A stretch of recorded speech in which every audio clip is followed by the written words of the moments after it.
గౌరవనీయులు ఈనాటి కార్యక్రమానికి సభాధ్యక్షులు మంత్రాలయం నియోజకవర్గంలో 4 సార్లు విజయ దుర్దీపం మోగించి మంత్రాలయం ప్రజలందరికీ ఒక అండగా ఉంటూ ఈరోజు ఇంత పెద్ద కార్యక్రమాన్ని ఏర్పాటు చేసేటువంటి గౌరవనీయులు పెద్దలు శాసనసభ్యులు బాలనాగిరెడ్డి గారికి, గౌరవనీయులు పెద్దలు రాంపురం రెడ్డి సోదరుల కుటుంబానికి అగ్రజుడు పెద్దలు మాకు పెద్ద మామ సీతారామరెడ్డి గారికి, అలాగే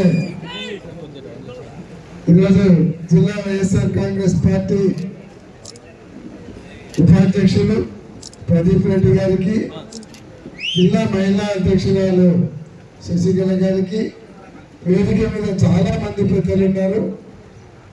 చాలా వీళ్ళందరి పేర్లు చెప్పాలంటే చాలా సమయతుంది. మీకు అందరు కూడా బాగా ఆకలి అవుతున్నట్టు మాకు కూడా అర్థమవుతా ఉంది. వాటి వేదిక మీద ఉన్నటువంటి ప్రతి ఒక్కరికి కూడా పేరు పేరున హృదయపూర్వక నమస్కారాలు.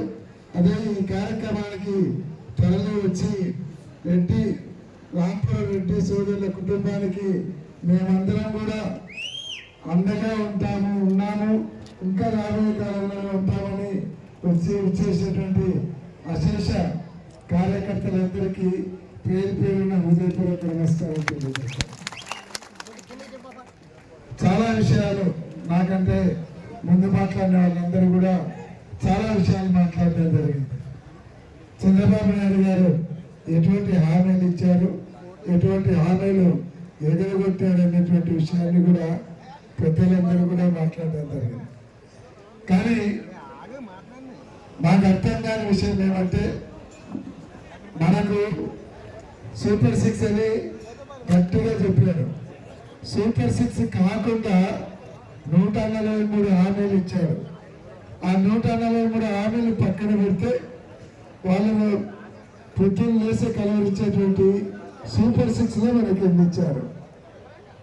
సూపర్ 6లో మొదటిది నిరుద్యోగులకు నిరుద్యోగ వృత్తి ఇచ్చామన్నారు. 3,000 చొప్పున సంవత్సరంలో ఇచ్చారా? ఎవరికైనా వచ్చాయా?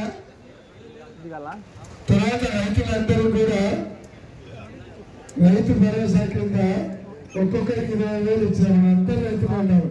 ఎంతమంది అకౌంట్లో ఉన్నాయి? వచ్చాయా మీకు అందరికీ? దాంతోపాటు మీ ఇళ్ళలో ఉన్నటువంటి మహిళలకు 18 సంవత్సరాల దాకా వాళ్ళందరికీ ఒక్కొక్కరికి 15,000 చొప్పున 18,000 ఇస్తా అన్నారు. ఎంతమంది మీ ఇళ్లలో మహిళలకు వచ్చాయో మీరే చెప్పాలి. అలాగే 50 సంవత్సరాలు దాటేటువంటి ఎస్సీ, ఎస్టీ, బీసీ మైనార్టీలందరికీ నెలకు 4,000 చొప్పున పెన్షన్ ఇస్తామన్నారు. 48,000 వచ్చింది సంవత్సరానికి. వచ్చిన వాళ్ళందరూ ఎంతమంది ఫ్రిడ్జ్లు కొన్నారు, ఎంతమంది మోటార్ సైకిల్ కొన్నారు ఒకసారి చెప్పారు. మీరు అందరూ కూడా కొన్నారా? అంటే చాలా మోటార్ సైకిల్ ఉంటే మీకు అందరికి 48,000 వస్తే కొన్నారేమో అనుకుంటున్నాం. ఈరోజు ఇవన్నీ ఇవ్వలేదు, కానీ సూపర్ 6లో అన్ని ఇచ్చామని చెప్తున్నారు. ఇదే కాకుండా ఒక పెన్షన్ మాత్రం ఇచ్చామని చెప్తున్నారు. అది కూడా ఒక సంవత్సరంలోనే 4.5 లక్షల మందికి ఖర్చు చేస్తున్నారు. నిన్న తల్లికి వందనం కింద ఎంతమంది పిల్లలు ఉంటే ఎంతమందికి అన్నారు. అది 85 లక్షల మంది విద్యార్థులు ఉంటే కేవలం 54 లక్షల మందికి ఇచ్చినారు. అందరికి ఇచ్చినామని చెప్తున్నాం. అట్లా మొత్తం ఇచ్చేసినాను. ఎవరైనా అడిగినారంటే, ప్రజలు అడిగినారంటే వాళ్ళ నాలుక మడత పెడతానంటున్నారు.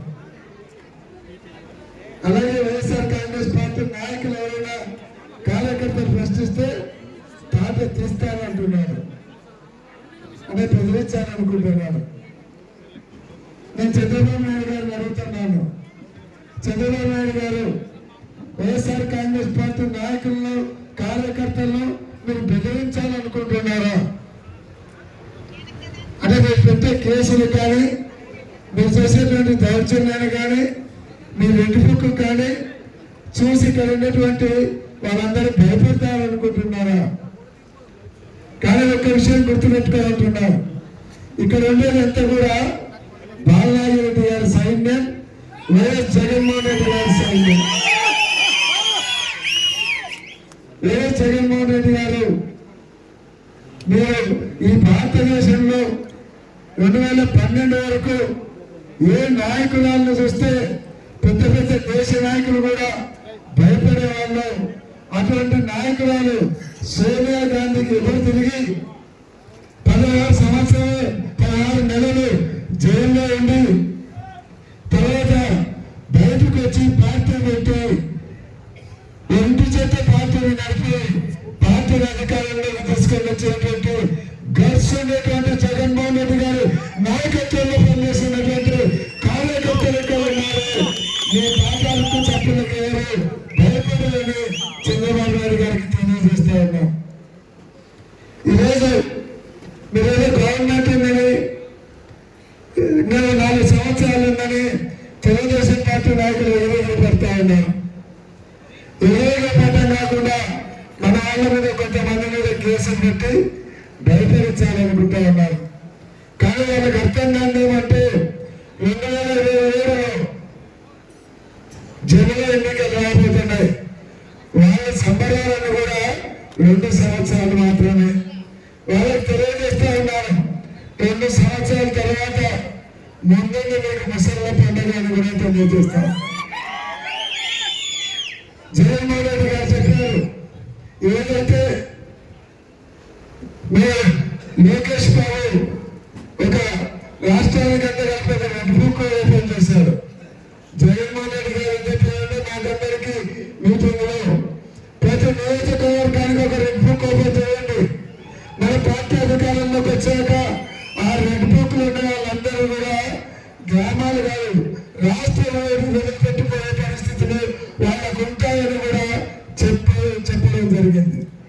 అదే కాదు కార్యకర్తలందరి తరఫున ఒకరు మాట చెప్పారు, 5 సంవత్సరాలలో 2 సంవత్సరాలు కరోనాలో పోయింది, తర్వాత 3 సంవత్సరాలు సంక్షేమ కార్యక్రమాలు అమలు చేయడంలో రాష్ట్రాన్ని అభివృద్ధి చేయడంలో మేము కార్యకర్తలను కొంతవరకు నాయకులను విస్మరించడం జరిగింది. అదైతే మా తప్పే. కానీ మళ్ళీ మన గవర్నమెంట్ వచ్చిన తర్వాత అందరికంటే ముఖ్యంగా ముందు ఇంపార్టెన్స్ కార్యకర్తలకు నాయకులుగా ఇస్తాం తప్ప ఇంకొకటి కాదు. రాబోయే కాలంలో కార్యకర్తలందరినీ కూడా ఆర్థికంగా, రాజకీయంగా, సామాజికంగా పైకి తీసుకొని వచ్చే బాధ్యత నేను తీసుకుంటానని జగన్మోహన్ రెడ్డి గారు మీకందరూ కూడా తెలియజేయమని కూడా చెప్పడం జరిగింది. కాబట్టి చాలా మంది కార్యకర్తలు ఏంటంటే ఈ 5 సంవత్సరాలు మమ్మల్ని కొంత మర్చిపోయినారని, కానీ రాబోయే 5 సంవత్సరాలు రాజ్యం మీద అవుతుందని కూడా ఈ సందర్భంగా నేను మీకు అందరూ కూడా మనవి చేస్తా ఉన్నాను. అంతేకాదు ఈరోజు ఏదైనా కేసులు వస్తున్నాయి, కేసుల గురించి కొంతమందికి భయం ఉండొచ్చు, ఇక్కడ లాయర్లను పెట్టుకోవాలి ఖర్చులు అవుతాయని. మీకు లోకల్ ఉండేటువంటి సమస్యలకైతే బాలనాగిరెడ్డి గారు, నాగపురం సోదరులందరూ కూడా మీకందరికీ కూడా కొండంత అండగా ఉండాలి. దాని గురించి ఆలోచన లేదు. ఏదైనా జిల్లా స్థాయిలో మీకు కోర్టుల ద్వారా ఏదైనా సమస్యలు ఉన్నాయి, మీకు బెయిల్ పిటిషన్ కానీ ఇంకొకటి కావాలంటే జిల్లా స్థాయిలో ఒక లీగల్ టీంను ఏర్పాటు చేయడం కూడా జరిగింది. కాబట్టి దాదాపు 10 మంది లాయర్లను పెట్టాం. మీకు ఎవరికైనా జిల్లా కోర్టులో పని ఉంటే ₹1 ఖర్చు లేకుండా మీ కేసును పరిష్కారం చేసే బాధ్యత జిల్లా తెలుగుదేశం జిల్లా పార్టీ తీసుకుంటుందని కూడా ఈ సందర్భంగా మీకు తెలియజేస్తా ఉన్నాను. అంతేకాదు హైకోర్టులో ఏదైనా మీకు సమస్య వస్తే హైకోర్టులో కూడా మీకు ప్రాబ్లం ఉంది, అక్కడ కూడా మీ కేసులకు పరిష్కారం కావాలంటే ఒక్కసారి బాలనాగిరెడ్డి గారితో ఒక ఫోన్ విజయవాడలో ఉన్నటువంటి మన లీగల్ టీం మనోహరెడ్డి గారు ఉన్నారు, బాలనాగిరెడ్డి గారితో ఒక ఫోన్ చేపిస్తే హైకోర్టులో కూడా మీకు ₹1 ఖర్చు లేకుండా మీ కేసులు పరిష్కారం చేసే బాధ్యత వైఎస్ఆర్ కాంగ్రెస్ పార్టీ తీసుకుంటుంది. ఆ ఏర్పాటు ఎప్పటికీ కూడా జగన్మోహన్ రెడ్డి గారు చేశారని కూడా ఈ సందర్భంగా నేను మనవి చేస్తున్నాను. కాబట్టి ఎవరు ఎక్కడ కూడా ఎవరికి భయపడాల్సిన